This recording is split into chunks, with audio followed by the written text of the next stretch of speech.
like I went to Costco and probably bought like 10 pounds each of almonds and walnuts when I was baking for the holidays. And yeah, they're in the freezer because I'll use them at some point. They're still good. They were frozen Yes. in December of 2019, and take them out. They're still good. Yeah, you're fine. That could be worse. Did the pecans bite you? Show us all where they touched you. You know, if you've ever eaten pecans, you know that they're eventually going to get pieces of shell and other hard materials. So the answer is yes, they have bitten me over the years. It's in my mouth. All right, keep your gob closed. So I do want to share something. Ooh.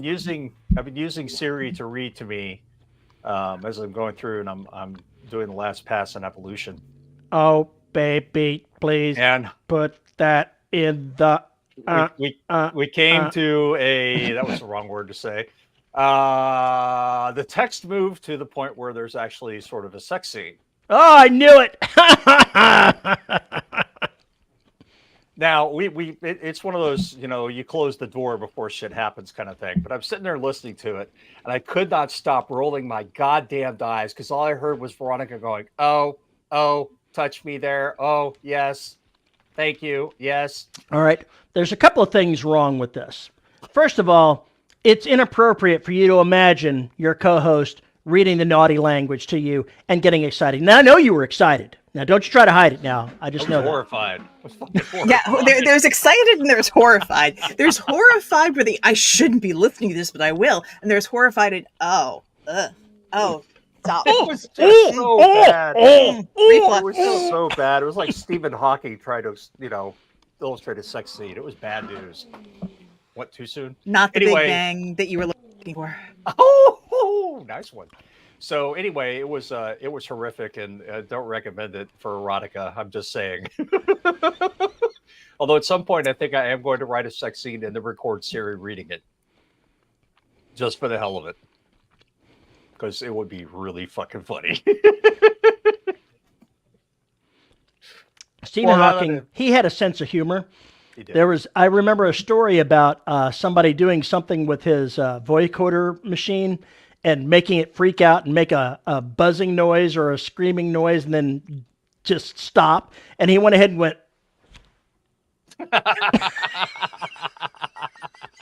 and everybody thought they'd killed him somehow. And he just laughing at them. That is so Brit humor. Oh my gosh. That's great. Well, on that note, yeah, exactly. Howdy, folks, and welcome to another episode of the Dead Robot Society. I am Paul E. Cooley. Joining me, as always, Veronica Jaguar. And wow, there's only 6 people in here. I probably should have shared the link to this. Oh my Lord. You have one fucking job on this show. One. I do everything else. One job. Got distracted by the pecans. I did. I got distracted by everything else. I'll share it now. Well, they'll find their way in. That's what she's. No, anyway. Whoa! So before things get even worse, Veronica, how the hell are you? It's been a week. It has been a week. Mess with my headphones. One of my headphones, my usual set of headphones I usually use is dead. So using the larger cans, as it were. Let's see. I'm going to start with the positives. Let's start with the positives there. So, on an awesome note, I had a directed session this week for a book I got cast for. And what that means is that obviously I'm in my booth, but I had a engineer who sat with me on Zoom as I was recording, and they're following along with the script. So they're able to hear what I'm doing, catch any egregious mistakes that I make. So it cuts down on the amount of pickups that I have to do. But for me, knowing that someone is listening and I'm able to play to them, then it actually reduces the amount of mistakes I make and it increases my performance. Mm-hmm. So I was actually able to record about 2.5 hours worth of the project, which was the whole project. It's an anthology. not an anthology, it's a braided novel where each chapter is told by a different character's perspective. And each of the 4 narrators, we each got 2 chapters. But I got the last chapter, which Theater Kid says, ooh, I get to close out the show. And to the credits. So that was kind of cool. And the engineer enjoyed the performance, and she said it sounded really good. I thought I did well. It was to the point where I literally had to walk out of the booth, take a deep breath, and go, I mentally can't do anything else today. I am wrecked. Because the main character of the second chapter, the whole book is that her daughter died, and her daughter graduating high school. And that's about my kid's age. And that is great for performance. But when you get out of the booth, it's like, oh, I'm going to hug my children when I get home, and I'm going to go have a piece of chocolate to feel better, which is what I did. But when I'm able to talk about the book when it goes live, I will. The other 3 narrators on the project are rock stars. And I was so tickled. It's like, oh, I get a project. So there was that. And I finished recording another book earlier this week. I finally started reading through and editing the first 80 or 90 pages of the romance cozy thing that I'm working on. Continuity is not my friend. I have a highlighter for that. I made decisions in the middle. I'm like, oh, I got to fix that. Got to fix that too. But there are more instances where I wrote that. That's really clever. That's going to sound so good when I read it. So hopefully that continues through. On a more difficult note, hello, Sassy. For those who can't see, Sassy, the sweet, floofy terror, is nomming on Terry's toes. Because though she be little, she is fierce and has teeth. And she's so pretty. Yes, you are. You pretty girl. No, attention! You have to pay for licensing rights. How dare you? Come here, floofy license rights. So, in the romance narrator community, or the romance audiobook community, I think that's the better way. A very, very prominent male narrator, his behavior against his fans and co-narrators has been brought to light. In addition to issues with the company's, because he also was the CEO of a audiobook publishing company. And there have been questions raised about how they dealt with contracts and rights and working with authors. What came to light was he was sexually harassing fans, sliding into DMs, making very inappropriate comments, and also reports of him being less than professional at events, conferences, and people went to social media. They went mostly to TikTok because that's where the book talk community is, and contemporary romance authors. If that's what you're going for with your genres, if that's the group of readers that you want to hit, you need to be on TikTok. They went there. It blew up. A lot of the narrator groups that I'm in, they blew up. It's like, we've been telling you about this guy. And it's public, so the narrator's name is Joe Arden. As in Audie finalist, many awards, this is someone who, if their name is on an audiobook, women will go out and buy it. It is a little frightening, the way his fans have the dedication is very, very much there. And now it's what's going to happen with the books. New authors who invested 5 figures. Is a narrator who's commanding 5 figures for a 6 to 8 hour audiobook. And this is like their debut novel. Again, you can go to TikTok, you can go to Instagram, you can find authors saying straight up, this is what happened. They're wondering what's going to happen with their book, because even though it's out there, even though it's slated for release, are people going to buy it? Are they going to buy it and bomb the reviews because of this one narrator's abysmal behavior? They And have legal recourse. I understand that and that's the thing. I hope that all of these authors are taking the time to look at their contracts that they signed, and that they try to figure out how to have that legal recourse, because a lot of them, these are women who this is their bonus source of income. So they may be at home, they may be the primary caretaker for their family unit, and then they are writing books and putting stuff out.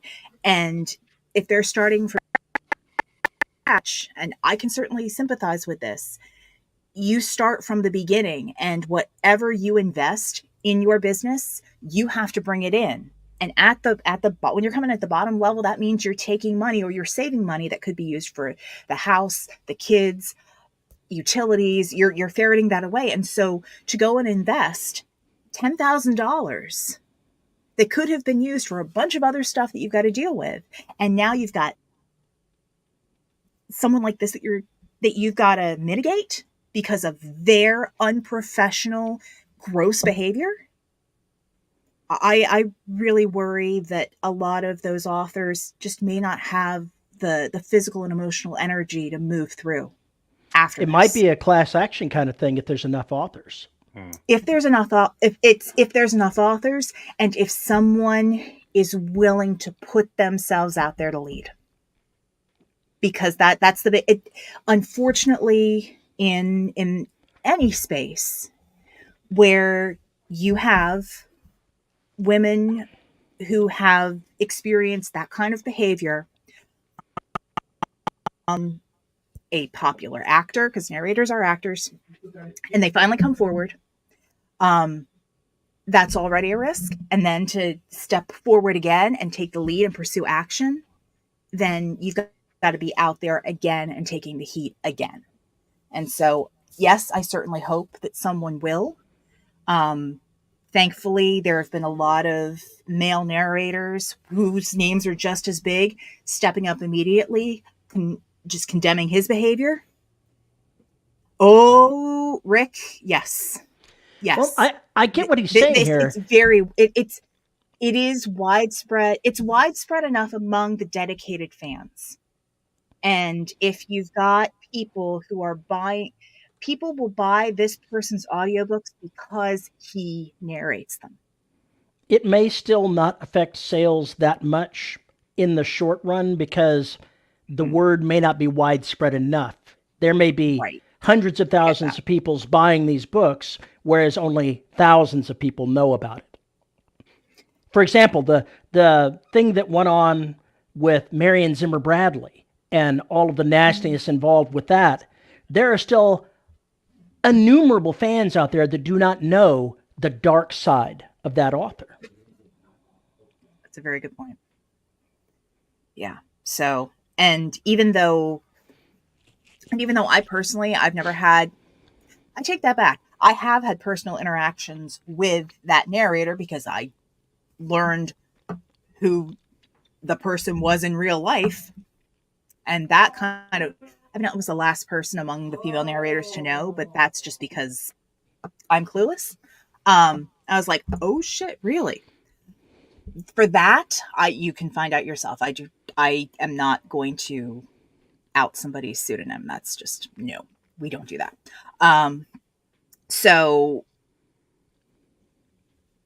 But because of what I do within the Professional Audiobook Narrators Association, because I deal with narrator education, and I'm actively involved in reaching out to members of the community to teach and facilitate classes, I need to be aware of who's being a jerk and who's creeping on people, because I don't want to invite them. That's not how I roll. So that's been my week, and I'm very, very sorry for taking up all the time. How are y'all doing? I wrote words. I put up cat furniture. What? That's busy. Wow. I went over to Donna's oldest's apartment and put up some cat furniture for a little girl. Yeah, we saw. Aww. So she could have cat furniture. And did she enjoy her cat furniture? She loves it. That's awesome. There must be something going on in your background. Yeah, it must be hockey. No, it just sounded like a conversation, a really loud conversation. No, that would be the Mighty Ginger and his intergalactic project management game with his friend. So 1 second. Tell him we're all listening in. We've got advice.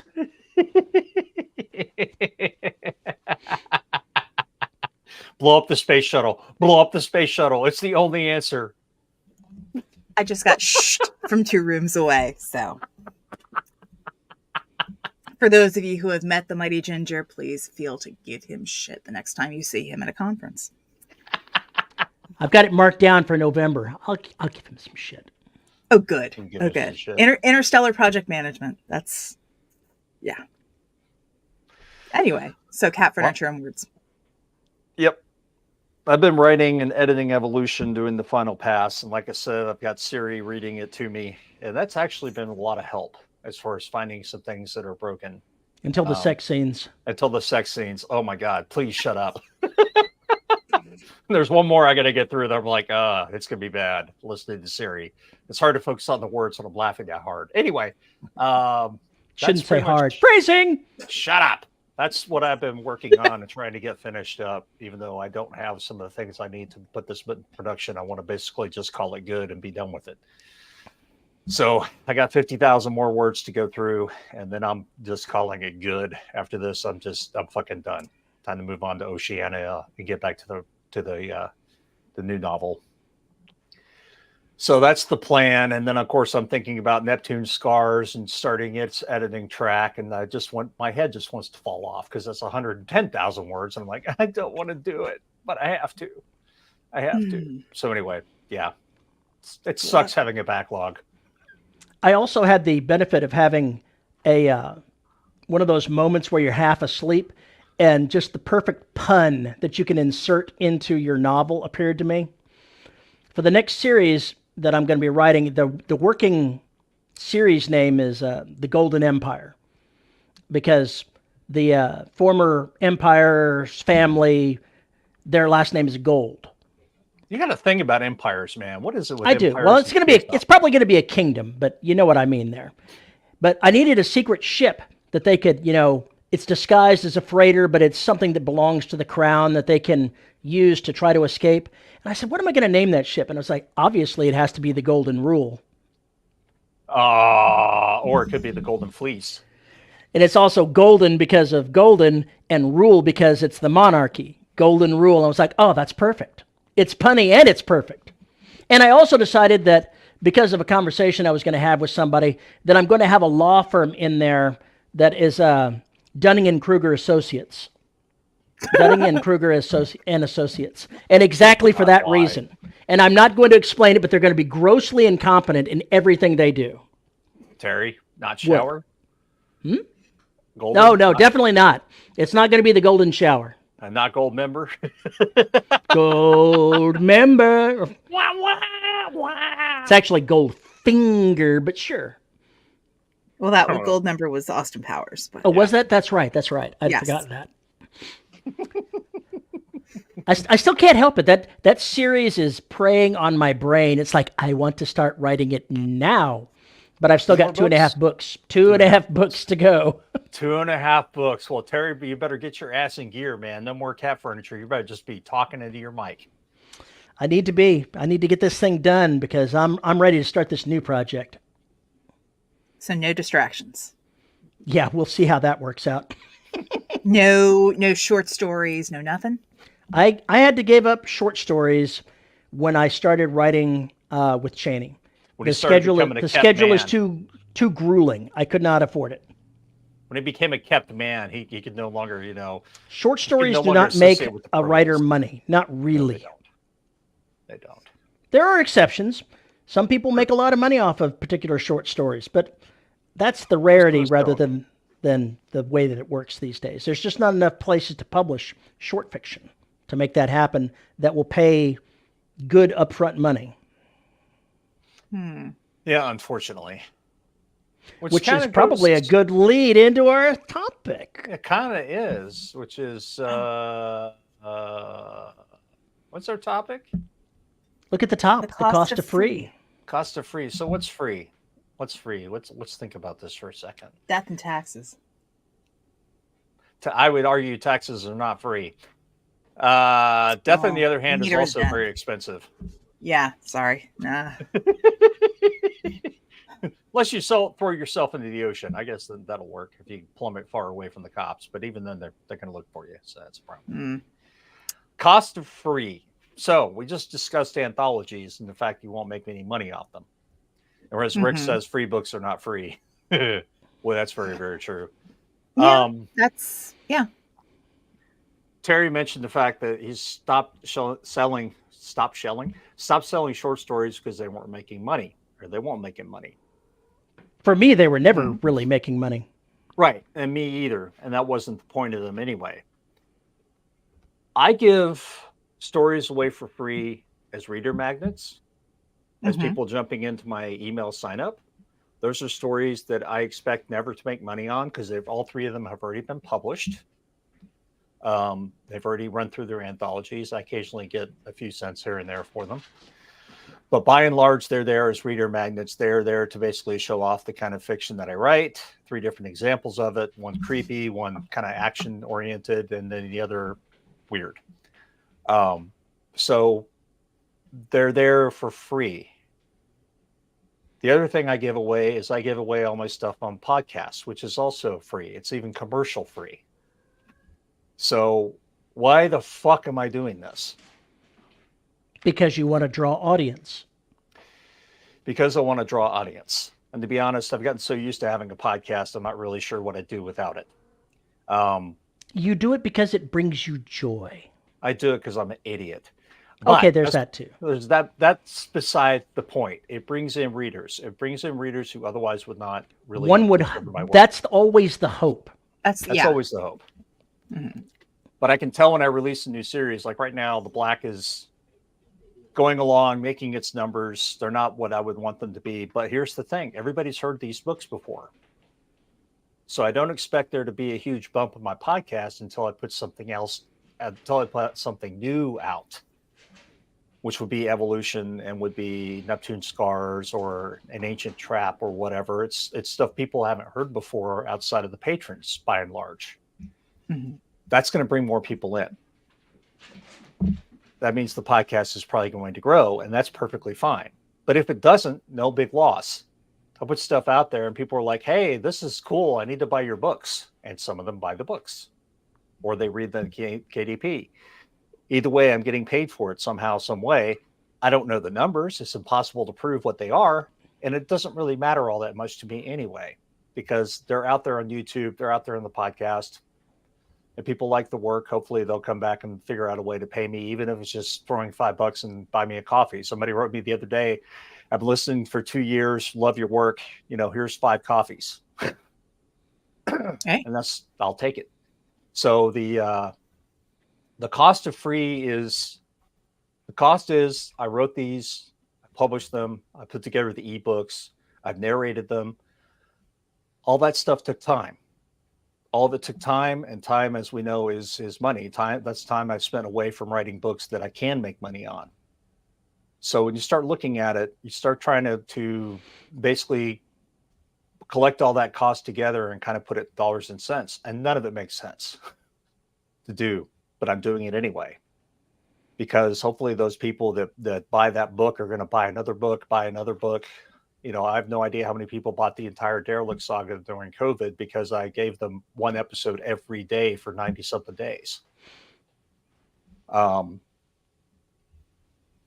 for me, the cost is embedded in just basically the way I do things, and I don't really think about it. If I did, I'd be going insane. No, Chris, I do not run commercials on YouTube. I do not run commercials anywhere. And we don't run them on DRS. We don't run them on my channel. We have run commercials on DRS in the past. Well, we did a commercial. Promos. There have been a couple. There have been a couple of times where we actually have done Oh that. yeah. Mhm. You're right. You're Yeah, right. you can, because I It's been a remember while, but before. it has happened. Yeah, It's there been were a long time. promos and whatnot. Yeah, by and large, though, we don't do that. I don't allow vendors to come on and shout their bullshit because I have no control over what they're going to do or what they're going to put up. And YouTube, especially, is the ads are bought without anybody looking at them. That's what most people don't understand is by and large, this stuff goes completely unregulated. So you get some whacked out bullshit that I just do not want showing up on my videos. What, Period. you're not looking for the neo-Nazi ads to show up on your podcast? No, I'd really rather not have that. So there's just things I don't do. And that also costs me money. But I think also the people who are listening to my books don't want commercials in the middle of the bullshit. No And one wants commercials in the middle of the bullshit. So I want to try and give them that experience of being able to mainline without a whole bunch of gobbledygook in the middle. That's just what I do. I'm not saying that's what you have to do. That's just what I do. I could make more money advertising on Libsyn. Libsyn has sent me emails saying you're an idiot for not commercializing your podcast. What's wrong with you? YouTube has done the same. And I just don't let it go. We only want bullshit in our bullshit. There we go. You got it right, Rick. You got it. So those are, that's where things are from my standpoint. What about you, Terry? You need to be a bit more specific. What about me, Terry? Which part of this? There's a lot of this. Yeah, it's a lot to unpack. I know. Well, what are your what do you thoughts give away for free? Yeah, there we go. I have a,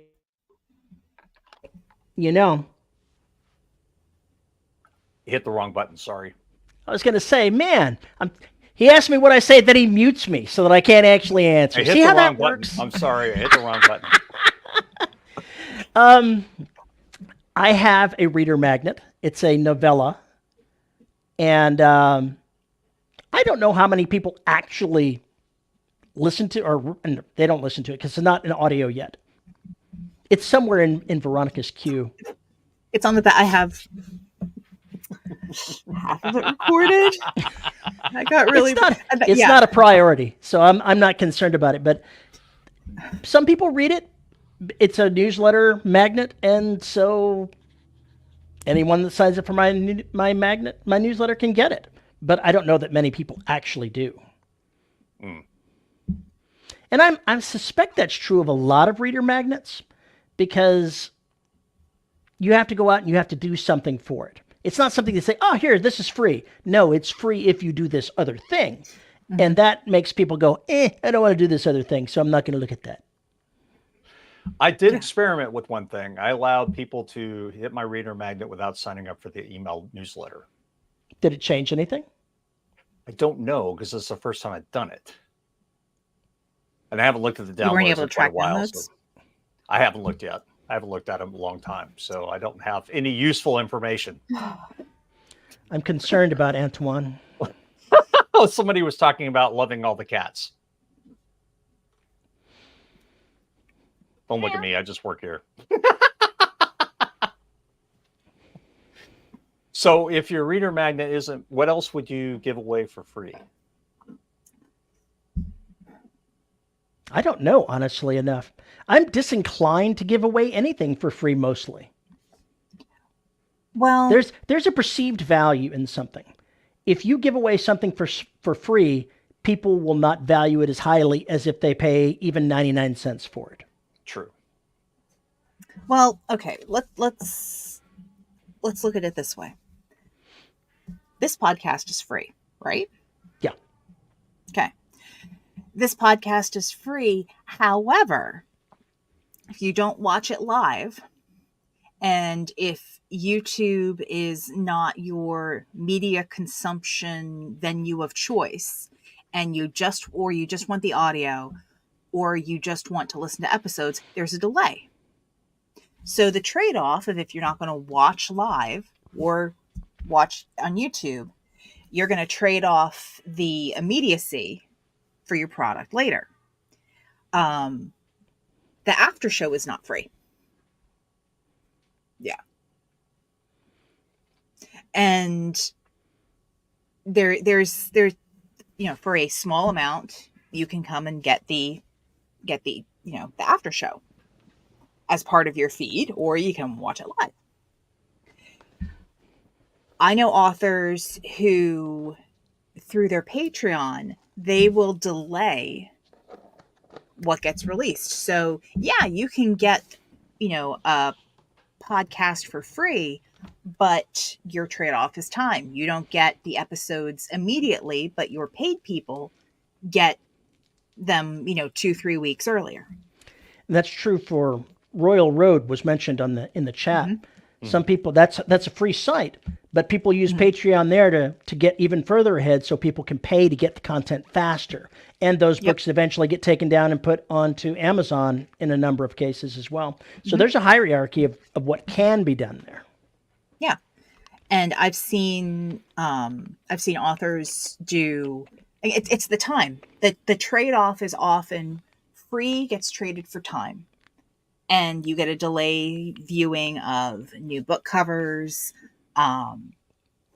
character fan art that gets put up, interviews that get done, those kinds of things.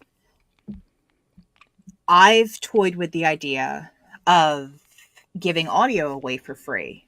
And for me, it's mine's slightly different. I don't produce my own content yet. But if I can put something out for free or create something at no cost to someone I want to work with or am working with, then, hey, I have a free thing to give out later. They have a free thing to give out later. And there's cross promotion involved. But again, my investment is time. So there's always an investment somewhere. Mm-hmm.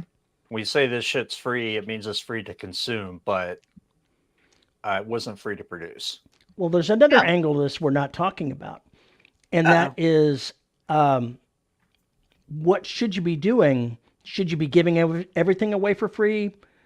Let's look at maybe anthologies and some of the criteria that have for submitting stuff and getting payments from anthologies. Those make a lot less money for a writer than writing a novel on your own. And sometimes the methods and criteria of how the payments take place can be a little murky. So I've only narrated anthologies. Okay, I take that back. I've narrated anthologies and I have stories in anthologies, but the stories that I have in anthologies, it's an anthology of short stories based on the series that I was part of. So it's a little weird that way. But I never know if people are getting paid up front for what they submit to anthologies, or if they're working on a purely royalty base and dealing with the split. Right. So what's normal on that? Like if someone's submitting to an anthology, should they expect that it's going to be, a royalty thing? Or should they understand a fair rate to be paid for their story getting accepted? Basically, you have to look at what the submission criteria is, and that's going to tell you what the payment's going to be. It used to be back in the old days that you'd be paid per word, and you'd get that payment up front. The market has been shrinking down for short fiction for a long time, and I know that there are still places you can submit to where you could get money that way, but it's the rare bird nowadays rather than royalty share, which is much more common. When you're submitting to royalty share, then all of the submissions that are accepted for it will get a percentage of royalties off of that particular book. You'd have to look and see how many authors there are, what the percentage amount is being produced, what the publisher is keeping for themselves for the process of publishing that criteria, the anthology. All of those are questions you should ask or know the answer because it's there before you submit. Yeah, okay. Agreed. For me, anthologies were never about the money. It was always about finding new readers. Okay, well then that actually leads into something I was thinking about. it seems like some of the same criteria that narrators use to assess royalty share prospects could be used by authors to assess anthology prospects. And if the idea is to get new readers or new listeners, one of the things that I've learned to start asking is about what's the marketing plan? So, where do you plan to release stuff? How are you going to market it? What's your current, newsletter subscriber amount? Do you have any dedicated communities, etc.? Mighty With bold of those, you to assume they have a marketing plan. I, you know, I just, How dare you assume an author would have a marketing plan, much less a publisher? well, I know that there are plenty of people who are doing things for fun, and I'm not going to dissuade anyone from writing stories and putting something out and just having it be a hobby. That's fine. I mean, plenty of us started out doing this because it was fun. And I still, every time I get a new project or I get the, hey, do you want to write? My hair is doing silly things. Anytime it's somebody's going, hey, do you want to work on this? Do you want to write this? We want to bring you in on this project. My first thought is it going to be fun? Do I want to go play with this person? And that's not a terrible mentality. But the next question, because it has become my livelihood. Return on investment. Exactly. Your time is it the going to be investment. worth my time? Because now, thank goodness, I can pick and choose some of my projects. And if you're at a point where you're like, I have all of these ideas and some of them are hitting, you need to discern, is it worth your time? That totally explains the Dear Terry letter you sent me.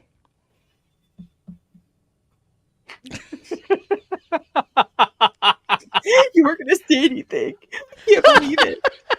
Look, I thought what happens in the pre-show stays in the pre-show. Okay, I thought was the agreement. She didn't send me any letter. I'm just being a jackass. No, she just gave him 2 middle fingers, which he richly deserved. Show some crocheting bags. But actually,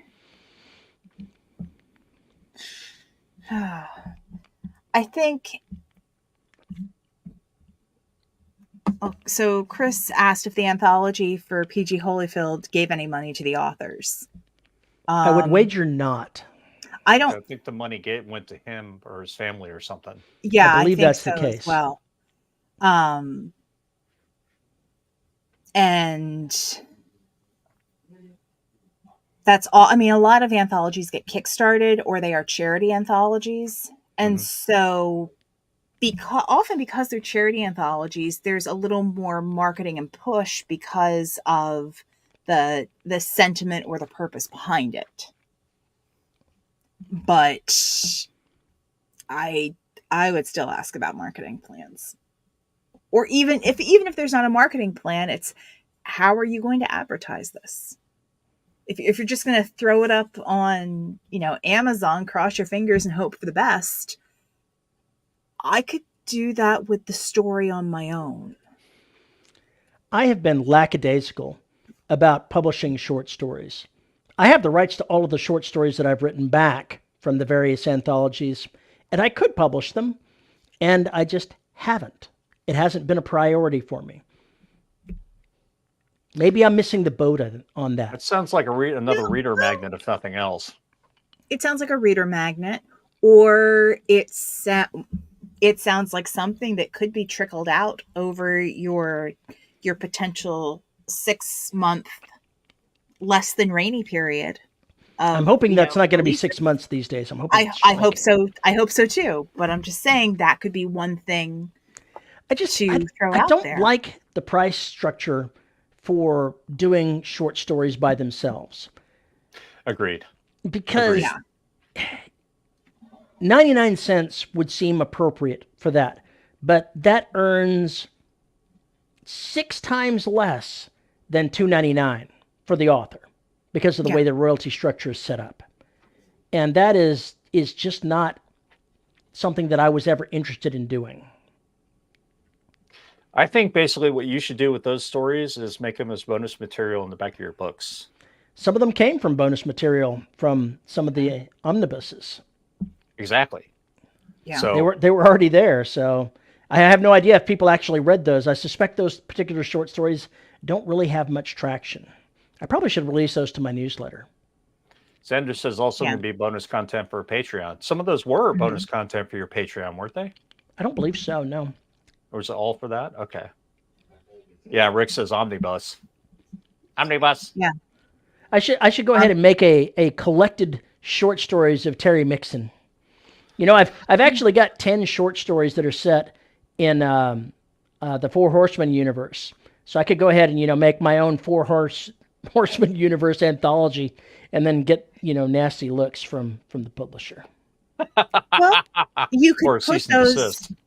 You could, put those short stories together and just add a tier to your Patreon. I feel like I'm robbing my patrons as it is because I can't publish content that I'm writing for Variant on that. So they're not seeing a lot of stuff from me. So I already feel guilty. And I don't have time to write, short stories for them. Well, then these are perfect to publish there. Yeah. Well, there you go. It is something that I could do there, but it's having a Patreon when you're a kept man is tough business. I understand. I understand. I'm not a kept man, so I have to claw and scratch for every Patreon dollar I can. But actually, the contracts that I have with Chris Kennedy Publishing do allow me to publish those short stories as long as I say where they were originally published. So I could, in effect, go ahead and make my own Four Horsemen anthology, but I'm not quite sure, how that would be received. It seems kind of hinky to me. I've filed off the serial numbers for my Leviathan story. Filed off the serial numbers as much as I could, but left everything else intact. So I got away with that. That's fine. Terry is owned by Jay and Cheney. He's not kept. He's owned. He's my sugar daddy. Temp. Yeah, I have nothing because we filed off the serial numbers of City of Heroes fan fiction and got 5 books out of it. So Xander says, I view Patreon as a means to support artists I enjoy. Any content on there is a bonus, not an expectation. And there are some folks who come there expecting bonus content. That's what they're there for. The cat is so damn cute. So Rick Partlow, do not give him ideas. Do not encourage this behavior. So should Julius be the cat that I insert in the next series? Should that be the way that works? Only if you're planning on suffocating the captain.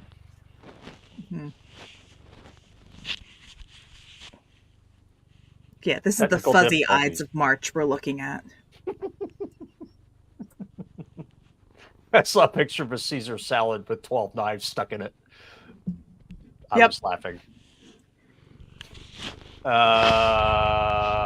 Still think you should file off numbers for the street. Nope. There's it's so close. I mean, there could be a way to do it, but again, ROI. Yeah. And the other thing is, it doesn't have the same impact, I don't think, in my brain anyway, if you file off the serial numbers. I don't know. I think it's possible that you could, but again, I mainlined Has Been Hotel and Hell of the Boss, and I think there is definitely a market out there, but again, you're going full steam ahead with Neptune Scars. You're working on, you're going through the black and kicking that out. They're writing a new book at the same time because and this is there is a lot going on, and you don't want to be distracted by another potential project. But there's content sitting there that, should you decide that you need to put something else out, or you need to do a new iteration of something, that's sitting there. True. Very true. Kind of like Julius, in the way he's just sitting there reminding you that he's here and present, ready to smother you. Yeah, Mia what is up here. With these, good Lord, what is up with these cats? She wants her love. Mia's gonna smack somebody for her space.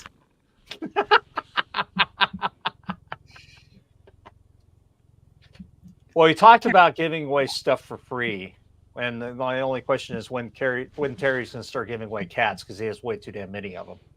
I don't give away cats. I lease them. You lease them. Anybody want to lease a cat? Nope. And let's be fair. Until he has as many cats as he does published books, he's fine. Another thing you can do is write novella tie-ins or long short stories that tie into your fiction. For instance, I want to write, but I haven't yet, The Cleanup Crew, which is a thing that takes place after the Derelict Saga Trident battle, between that and Neptune Scars. And I thought about writing it. It would be really funny, or really stupid, or really scary, and would probably be about 15 to 20,000 words. I thought about writing that because it's something that I could put in Patreon and make into a small podcast, like 5 or 6 episodes, or turn it into a small serial. And that might be something that bring people in, to Patreon again.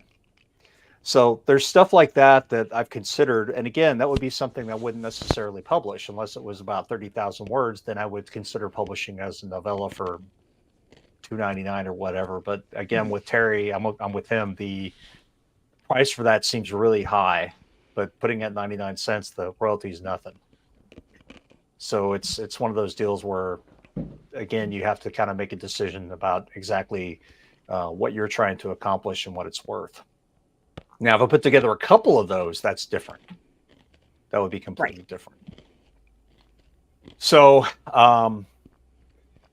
you just kind of have to take a look at what you're doing and what you're kind of giving away, what you're leasing your rights to. And then the other thing is, how long are you leasing them? Okay, I'm giving this story to this anthology for free. Do they have it forever? Do I get it back after 3 to 5 years? Do I get it back within a year? Those are things you need to look at too, and decide how long you're willing to lease your content for.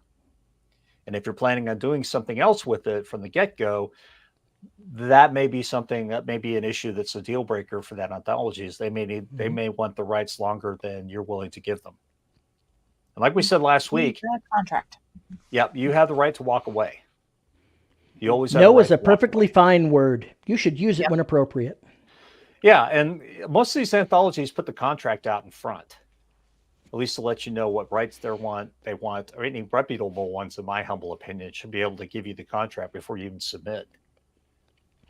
Well, they can at least give you the details that you're looking for. They might not give you the full-blown contract, but if you've got specific questions about that, they should have that answer for you. My personal opinion is, if you're doing an anthology, the rights that you're trying to get should be upfront, regardless of the legalese. These are the rights we're going to get, or that we need to get, want to get. So that's one of those things I would look at. And if you have questions, ask for the contract. And if there's no contract, that's a problem. Yeah, that should tell you everything you need to know right Contracts there. are very important. Even when you give away rights forever, those rights aren't necessarily gone forever. Under copyright law, you can request the reversion of copyrighted works that you have signed away at the 35-year mark. So that's actually begun happening with places. People have been reverting their contracts. It just happened with the script for, what was it? The Patrick Swayze bar movie. Roadhouse. Just happened with Roadhouse. And it's happening with other things as it goes along. Terminator was having it happen until a settlement was reached. I I know that author Dean Wesley Smith has already said that when his stuff for his Star Trek novel starts coming up, he's going to assert his reversion rights and then file off the serial numbers and publish them himself. Nice. Okay. So it's now something that's going to happen a ton. Good. It'll be fun to watch all those IPs suddenly start to have problems. Maybe they'll have to come up with brand new content.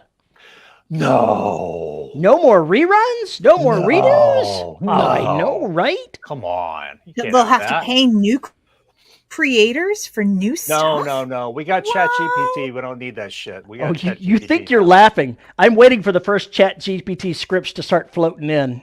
They already have. Oh, that's hilarious. Trust me.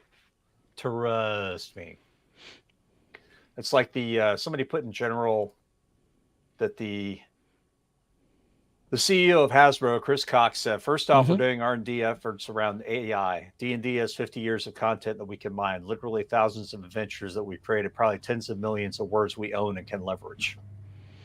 They are definitely going to be doing that, and that just follows what Hasbro has been doing to ruin the entire D&D experience for everybody because they're greedy.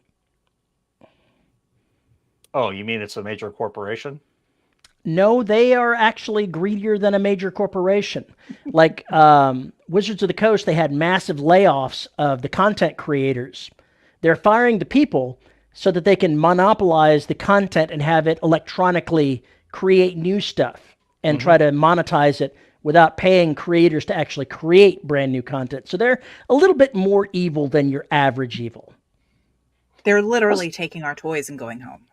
That's true. Doesn't that mean they can't copyright that shit?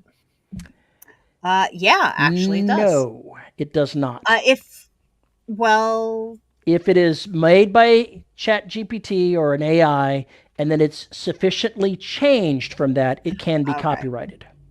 I'm going to roll my eyes a lot. Now, there's all kinds of legalese that are going to have to be worked out in court to figure out exactly what that means. And it promises to be pretty ugly in some spheres. So this next few years is going to be kind of ripe with lots of legalese going on, trying to see where the boundaries are. Yeah, I agree with that. I also agree with fuck Hasbro and Wizards of the Coast. I agree. They were in shitified. They did an AI MTG promo the other month. MTG? Magic the Gathering. Oh, and that pisses me off. Just the art itself. There are plenty of people who collected the cards for the art. I know when best typo ever. Magic the Gathering. What? God.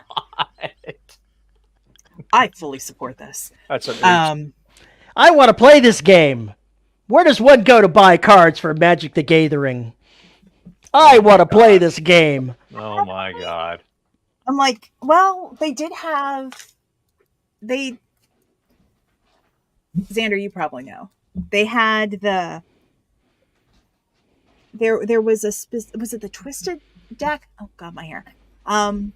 There was a Twisted deck or something with some really different cards had some really crazy rules. You can't play them in standard. Yeah, they did all of that stuff. Play them in anything except just just fun set aside play. And they also send the Pinkerton people to your house if you do things they don't like. But it. You laugh. They did. I don't. I believe it. Yeah. I believe it. Yeah, Xander. That's what we're talking about. There's a certain subset. I'll know it by the after dark because I'll just yell over 2 rooms and I'll be told because when my kids were younger, we used to go to our local card and comic shop and we would do Friday night draft and we would do Saturday and Sunday afternoon tournaments. We would do different deck releases. I think there's still 2, maybe at least 2 shelves in one of my closets that it's all old Magic cards. And there's more in the other room over there. And actually, you should sell them all. Whoa, whoa, whoa, millions of dollars. Not quite, but we did sell 2 of the graded cards that the Mighty Ginger had to fund the booth. So I wouldn't let him sell all of them. Yeah, I try to stand on that chair. I'll get it down to the after show. I actually have Christmas present I got a couple years ago, but they're custom Magic the Gathering cards with the crossover with My Little Pony. Because of course I would. They're great. And for the record, I used to play a blue-black, I called it a bruise deck because it would slowly bleed cards from the other person. It was the most passive-aggressive, nasty deck. It was great. But I don't play anymore. My Little Pony. What was the Cthulhu My Little Pony crossovers? Come on. Did they have that?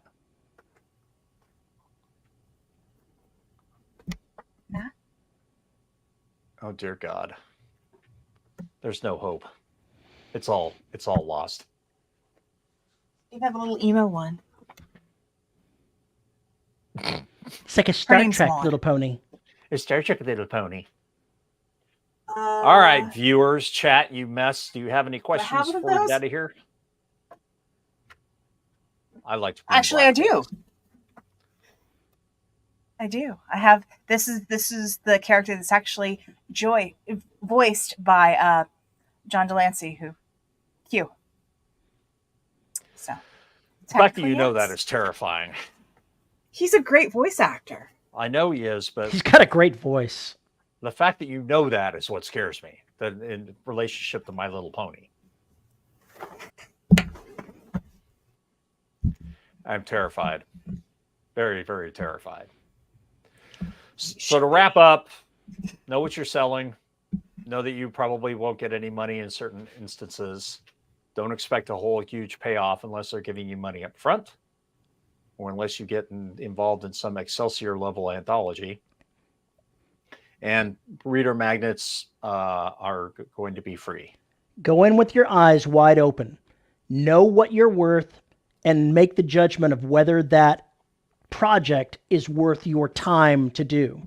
You're the only one that can say, is this worth my time or not? You have to make that decision. Don't feel obligated to just do it because everybody else is doing it. There has to be a payoff for you, whether it's exposure that you are willing to give that product away for or not. You have to make that decision. Mm-hmm. Don't be afraid to ask questions. And don't be afraid to ask questions. And don't be afraid to walk away. And no is your friend. No is your friend. No is your friend. If you're in the middle of a hot book and you're doing well on it, I wouldn't let anybody distract you from that. If your sugar daddy's expecting the next book, you better not do anything else. You better write that next book. You got a sugar daddy. You better be focused on the sugar that the daddy wants.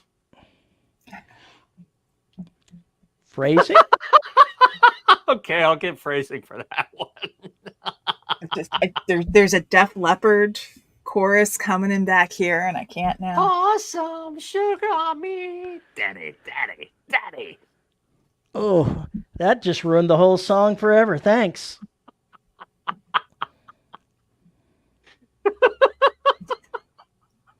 Paul, I need to link you to Hazbin Hotel. I know it's a musical, but you're gonna have to just you're gonna have to suck up. You're gonna have to suck up the musical numbers because the humor is there. As bad as mine. Pretty much on that note. Yeah, there you go. Yeah, I might enjoy Hazbin. I'm gonna find. Well, if you have a question or comment about this show, you can send an email to show@devrobotsociety.com. You can find me on Mastodon at Paul_E_Cooley at VYRSB.social. You can find us on Facebook at the Dev Robot Society writing community, where we mangle all the madness. You can find us on YouTube at youtube.com/DRS podcast, where we are live every Saturday, 3 p.m. CST. Like and subscribe so you always know when we're live. And so, because Terry sometimes forgets to pop in where the address is. It's true. He's a very bad man. If you want to support the show, you can find us at patreon.com/DRS podcast and buymeacoffee.com/DRS podcast, where for as little as $1 a month, you get access to DRS After Dark, where things get really wonky and crazy and that kind of thing. Where Siri will read you the sexy bits. And at $10 level, you get your name read. And our $10 patrons are Nate Cosby, Antoine Batts, Tony L. Joy, Rick Shaw, Lisa Slack, Isabel Cushy, and Tim Niederreiter. There. That wasn't sexy, was it? Pour some sugar on me. Daddy, daddy, daddy, oh daddy. On that note, we are going to get the hell out of here. Oh my gosh, no. There will be more daddy in the after show. Paul's gonna do daddy in the after show. Don't miss that. Get ready to be spanked, chat. All right, we will see you in a few minutes, chat. Thanks for hanging out with us, and we'll see you next week.